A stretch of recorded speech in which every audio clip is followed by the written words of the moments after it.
So in this section, we're going to explain to you very briefly what exactly is print on demand. So basically, print on demand is a process where you work with a supplier to customize white label products, for example, mugs and t-shirts, with your own designs, and then you sell them on a per order basis under your own brand.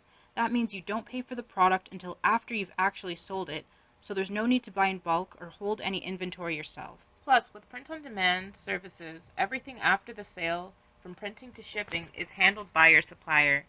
Once you have everything set up, it only takes a few clicks to fulfill an order once you've made a sale.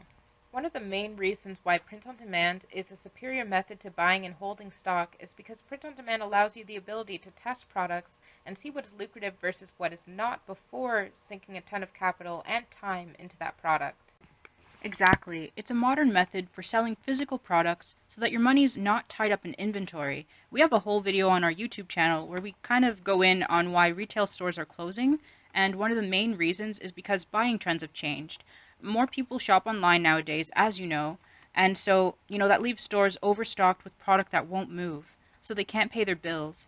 This is exactly what sunk us $25,000 plus into debt. It was Etsy print on demand that got us out of that crushing debt. So we're people who have lived what we're talking about, and that's why we feel so strongly about this particular method. This business model is truly befitting of the times that we're in.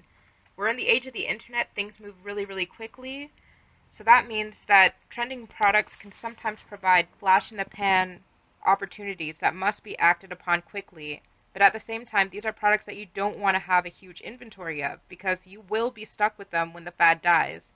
Shout out to you, fidget spinners. P.S. The people who profited the most from fidget spinners were the online sellers. Once they hit stores, the fad died. Coincidence?